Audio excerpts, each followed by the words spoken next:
Welcome to the Spiritual Sweet Spot, a place where you can rejuvenate your soul.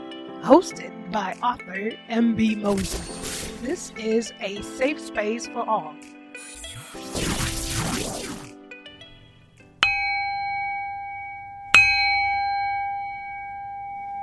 All right, welcome back. Mental check-in. How are you doing? How's your health? How's your mind? How is your soul? We're back for part 2. If you're feeling unmotivated and you just feel like you have lost that spark, we were talking about the reflection that Spirit took me down on. And if you have missed part 1, it's the podcast right before this one. And I'm continuing on with part 2. So here for part 2. So after I responded to the email, my heart wouldn't allow me to just be, how does that work? I've always kept transparency in leadership with all my employees. And so I gathered the ladies around to explain to them that, listen, the organization is stating that they won't be able to compensate you on the hourly that they had initially discussed, but they are giving you an option. If you want to continue in this title of position, you can. I know, right? Where do they do that at? Like, what company does that? You guys, I have stories for days. So I let these beautiful mothers know that, and I gave them an option, and time to respond. And like any human person would do, they're like, how am I going to have a title with no pay compensation, knowing that this title pays a certain amount of money and you ain't trying to give me that type of money? Like, hello, I was born at night, but not last night. So obviously the ladies declined the positions. I had to be transparent. Shush, that's what the email said. Shh, don't tell them. Let them just fulfill this. Like, okay, we're assistant managers and we running stuff, and yet you're not getting paid and compensated for it. No, that's not fair. That's not what we initially told them. Anyway, so that's just a little backstory there. Not to sound redundant, Spirit is taking me down this cruise. She's taking me down this uncomfortable cruise that I had not wanted to reflect on, right? Because she said there's a point to all of this. So we're going down, mind is going down through this. And I said, okay. And so I'm remembering all of this stuff transpiring at the moment of the greatest transition in my career, employee wise, and just, new leadership at the top there, and then losing some good employees. And so everything is happening quick, and I have a vacation scheduled in June. And so what happened was, like anything else, it was a healthcare company. Policies and all this other stuff happens at a change continually. But one of the directors was my former boss and mentor, who I'd worked with for the longest years, who released this one new policy that was to be effective after I came back from vacation. I remember that. And so there was a meeting that was had.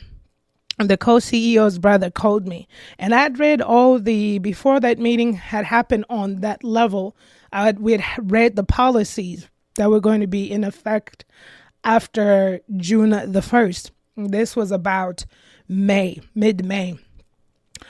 And so the co-CEO's brother calls me,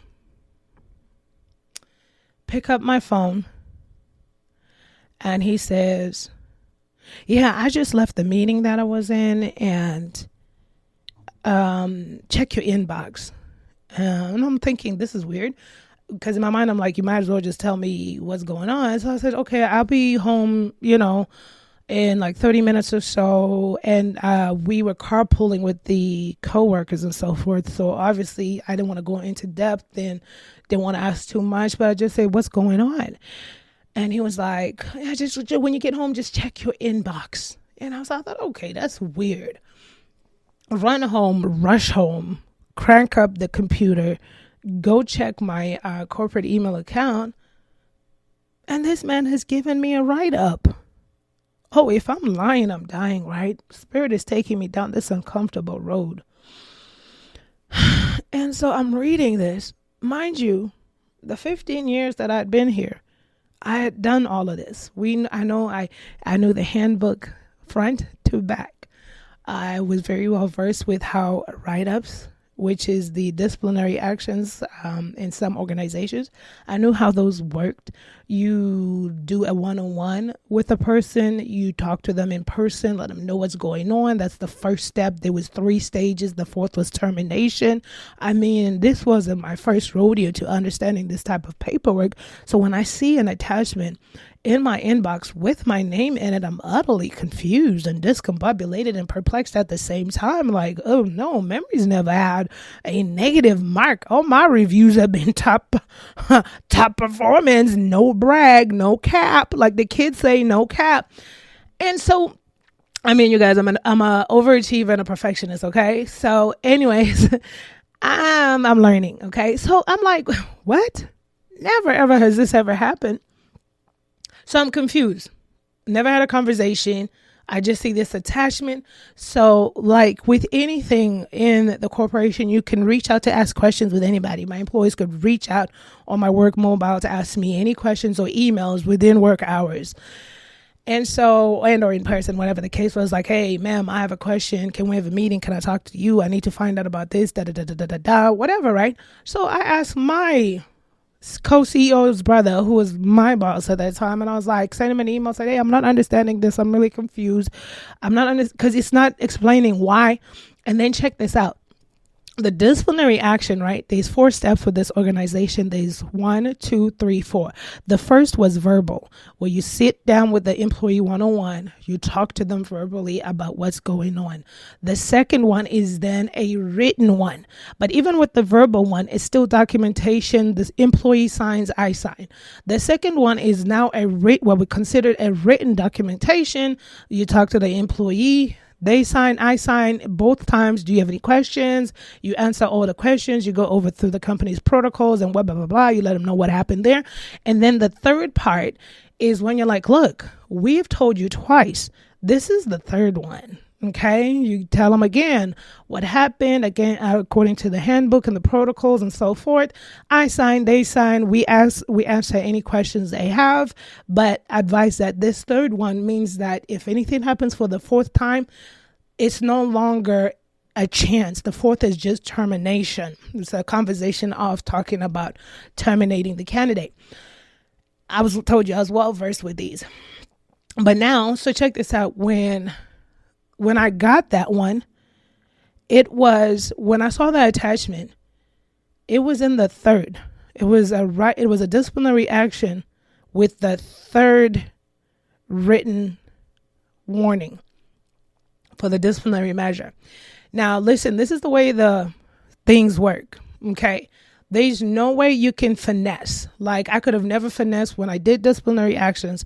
I could have never just finessed a disciplinary action on documentation without obtaining the employee signature and stating that we talked and submitting it.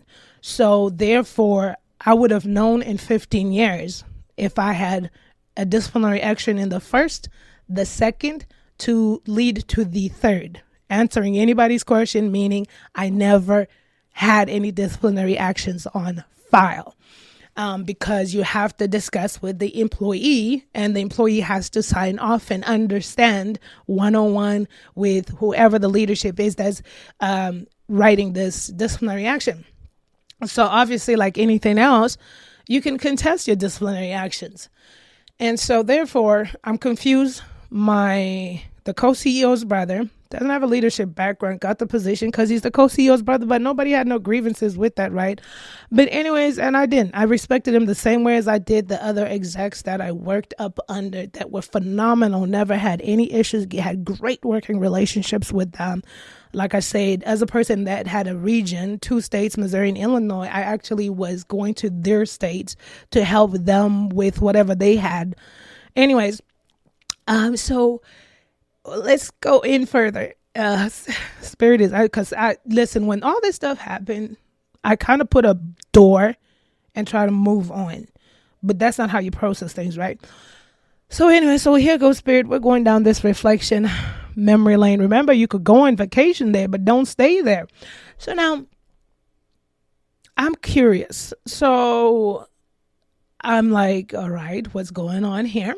So I reach out by email to reply to that. And I said, hey, I'm saying that this is a write-up and it's written on the 3rd.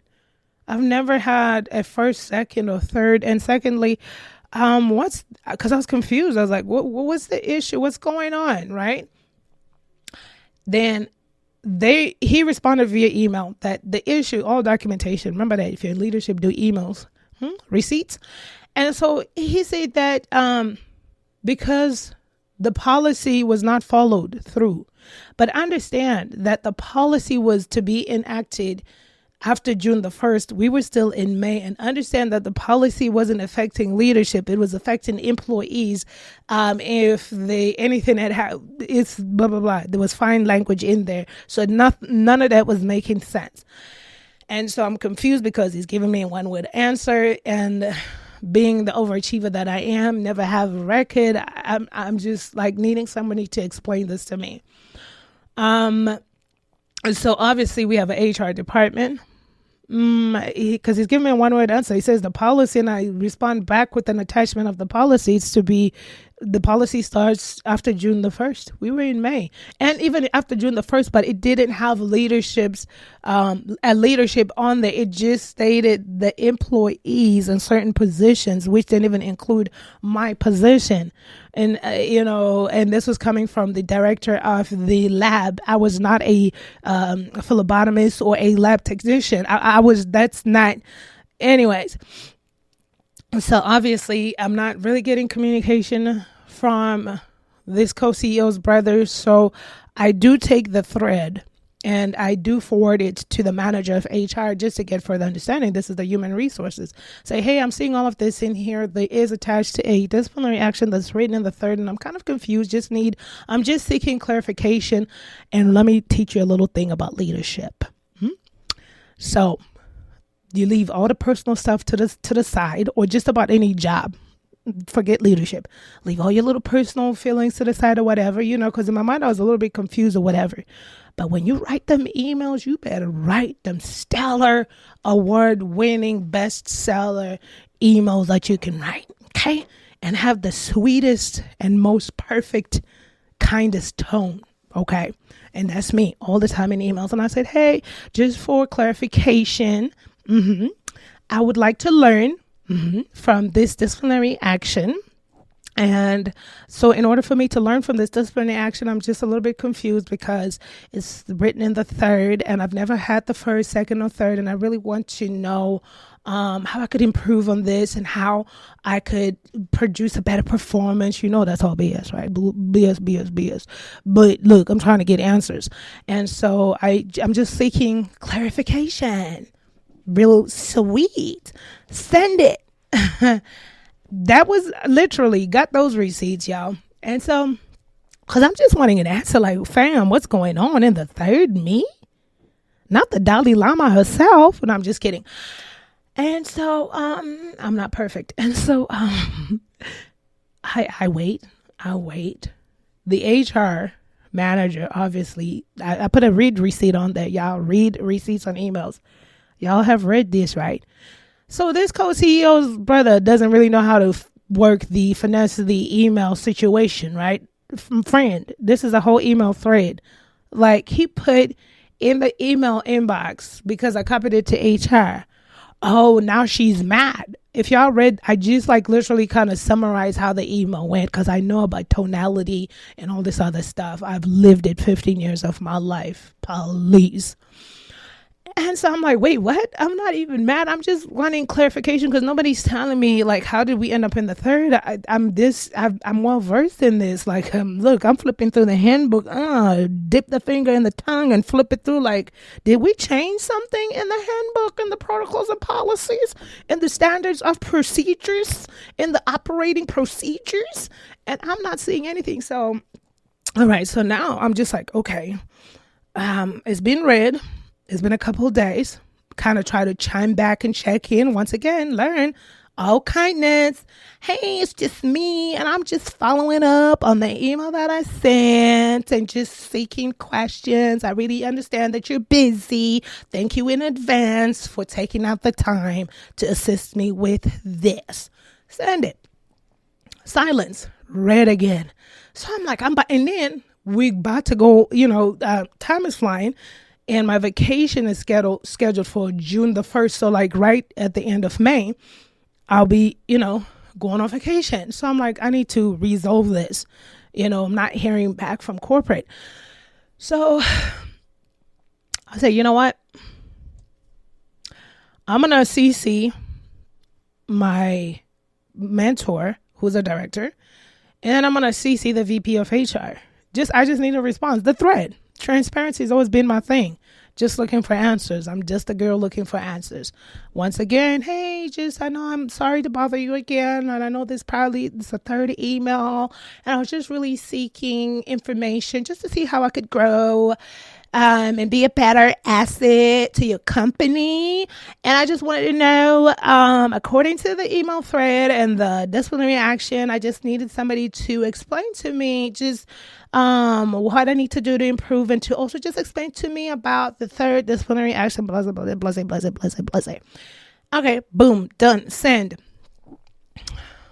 All right, we finally get some traction. So VP of HR is like, all right, let's schedule a meeting, a conference. The manager of HR happens to also respond to that email. Oh yeah, let's schedule a meeting. So they schedule a meeting, weird enough, right during my vacation, like the second day of my vacation. And I said, all right, it was a Tuesday. I planned for that day. And not when I come back, but I planned for that day. So I always laugh at my naivete sometimes. Tuesday rolls about. I'm sitting at my desk at home and I'm ready. And I've prepped myself because I've psychologically learned how to survive corporate America, and it's all shenanigans. And so I've already coached myself, be nice. This is strictly business. It's not personal. We just need to get to the bottom of it. But because I'd been doing it for a long time, there was no justification, because if the company took ownership of the fact that this disciplinary action was not written according, then they're admitting to fault and there's liability. I've done it, been there everywhere. We've assessed all of these measures. That was part of my job. And so, but what I was trying to challenge to find out was, even if the fact that we gathered for a meeting, they said, you know what, we're going to look into this and find out what's going on. We'll get back to you. And even if they never got back to me, I would have still valued that. So I just wanted to hear what they would say. So the phone rings. I pick up the phone, got my corporate voice on. Hello, Chipper. And it's the manager, the HR manager, Molly. And she's like, hello, Memory. And I'm like, yes, this is Memory. Hi, Molly. How are you? I'm fine. Hold on for Jim. Just like that. And I'm thinking, oh, Lord, the energy is already starting a little bit skewed. But let's press on. Let's keep our end of the bargain going along. We need answers. It's not personal. It's business. Remember that. And so we hold. Jim gets conferenced in. Jim, hello. I'm like, hey, Jim, how are you doing? This is Memory. And he's like, oh, hello, Memory. All right. And who else we got on the phone? And she's like, Molly. And so, all right. And Jim's like, all right, well, we could get the meeting started. Molly, I'll let you go first. And so I'm just chill, very chill, right? It's not personal, it's business. We're getting to the bottom of this. And Molly gets on the phone. First of all, you didn't have to send an email to the rest of the people because I'd already responded to your email. Family, she never responded to my email. Never. She asked all the read receipts. She had read them. And so I'm chill, maintain, keep your cool, keep your calm.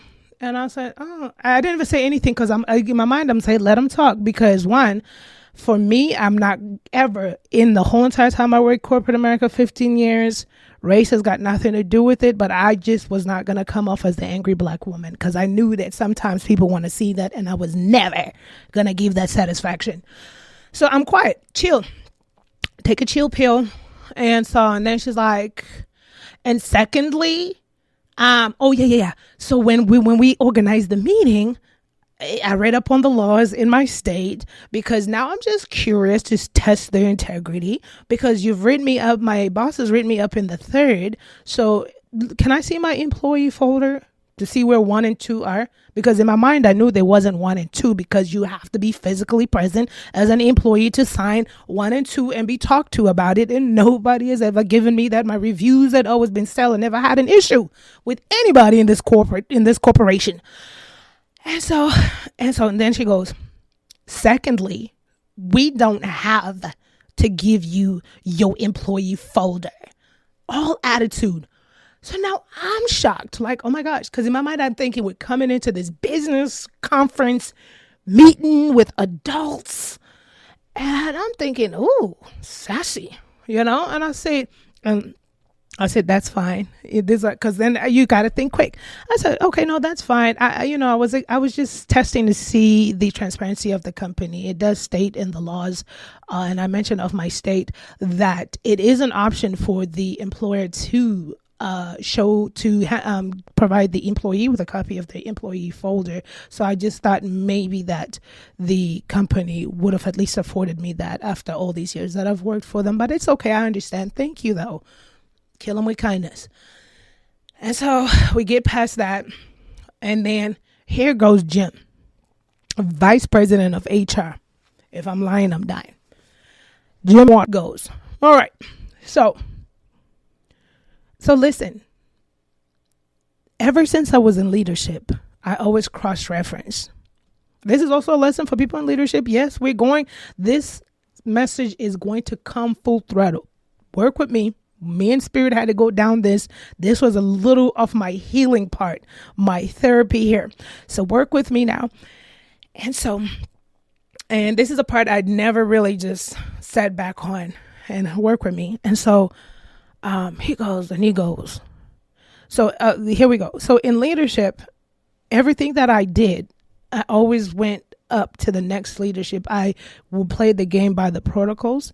I knew where it stood in line. I never made decisions based on any personal feelings because if I did, I would have fired a lot of employees that I didn't like personally, but I kept it kosher because it's business, it's not personal.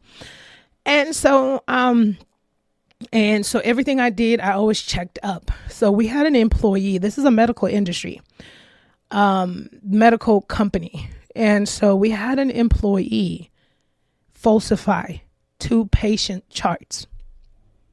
That's a lawsuit.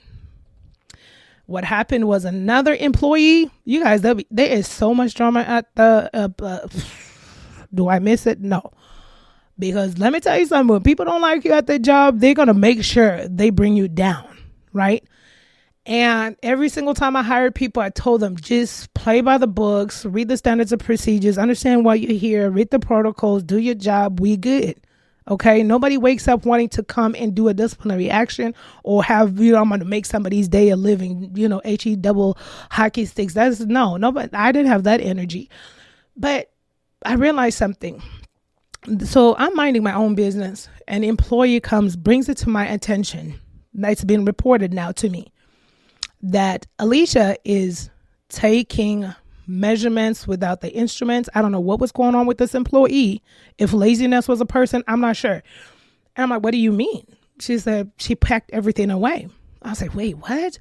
So now I have to go investigate. It's not word of mouth. So I investigate by her station, and she's just filling out forms. Blood pressures, measurements, everything has just been written in. Utterly disgusting because that's not what you do as a medical profession. But when you try to tell people to be careful and ask, don't just put all your faith in all your doctors. We're going sidebar. I'm just giving you a little lecture as a clinician. And so anyway, so I see this, witness it firsthand. But this employee has brought it to my attention. There's 2 things I could do as the leader of this plane here while it's flying, right? 1, I could act like I never saw it, but this employee has brought it to my attention. So therefore they could go to the next person and tell me that there was falsified information done and memory never did anything about it. And so guess whose job that is? It'll be my job, right? 2, deal with it accordingly, according to the standards of procedure in the handbook. Falsifying information is nothing but termination, no ifs, ands, or buts. So I'm left with 2. And so this is not a new employee. This is not a discussion. This is not you shouldn't be doing that. You're supposed to do 2 people, 2 patients. It wasn't an oopsies. These are measurements, things you're supposed to measure and actually do. And you're just filling into their patient form. Yeah, you guys, come on. Come on now. I'm not trying to get you all paranoid, but come on now. When you go to your medical offices and whatnot. So Spirit is taking me down this reminiscent path. I'm actually facing this now. And it's amazing that I can really face it without like being emotional and so forth. And so I'm left with to do my job. Okay. So I'm like, dang it. Every time an employee messed up, y'all, that's how it was like, because now I got to address this mess and do all of this.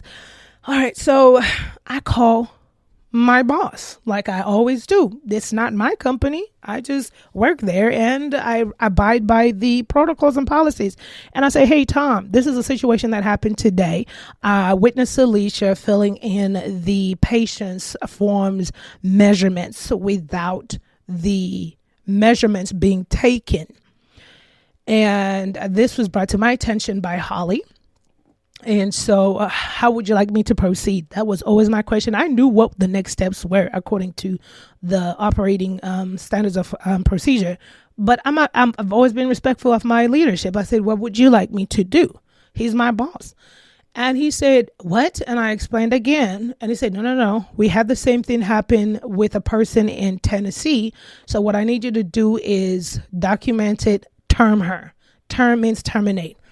Do I want her to get terminated as a person? No.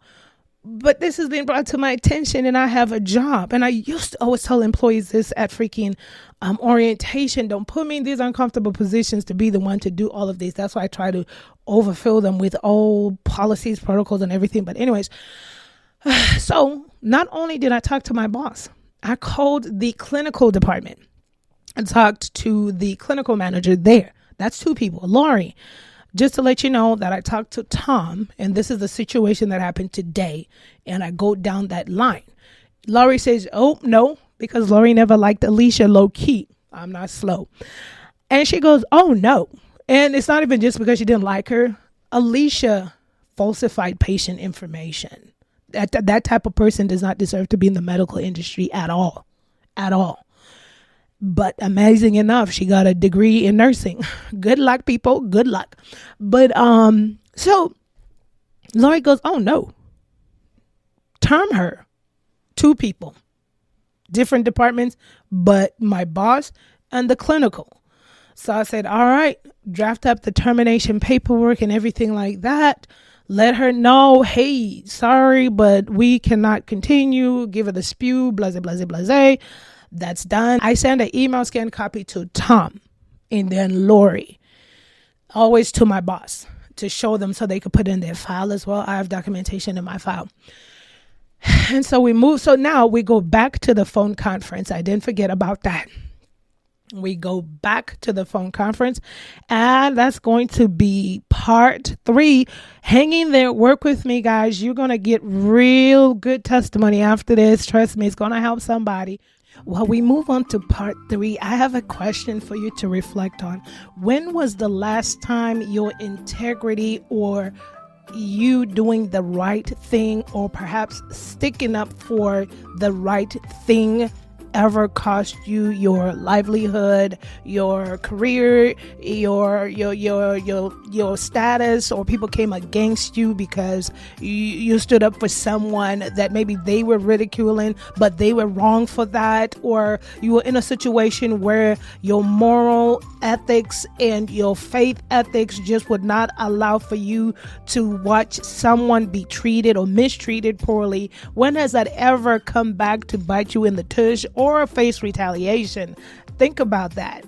And because of that, you're strong. All right, guys, that's it for now. But tune in to the next podcast download. This is all important. Spirit has a message, and the final part will reflect the revelation for Spirit's message for taking me down this path that I've been avoiding to face in my life. And everything will tie back. Just rock with me and see where it ends. Now, I have an important message. I love you guys so much. And if you find yourself in a space where you feel that you need help and you feel that it is beyond you, I advise that you reach out to the helpline, the national helpline. It is 1-800-662-HELP.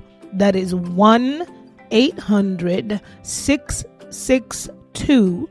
4357. If you feel that you're at an ends meet with life and don't know how to go forward and you need help, reach out to the Substance Abuse and Mental Health Services Administration number. That is 1-800-662-4357. Guys, I am a big proponent of mental health. I am currently in therapy. I've been seeing a therapist for the last 2 years, and I recommend it to anybody that feels this is beyond me. I need somebody to give me guidance. For me, therapy has been one of those where I get this different perspective that also helps me deal with myself. And folks, sometimes it will take time to find the therapist. It's kind of like finding that person that is able to work with you, and no one person is perfect.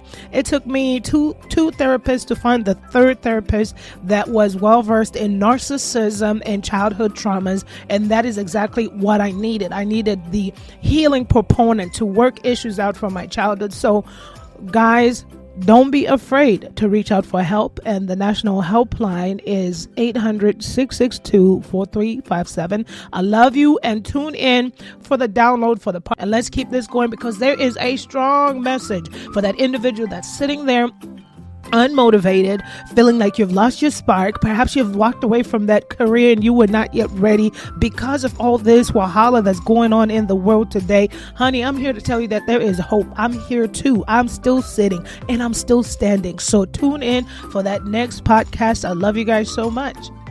Do you keep getting a reoccurring dream and are trying to figure out why you keep dreaming of the same dream? Or perhaps are you dreaming of teeth falling out?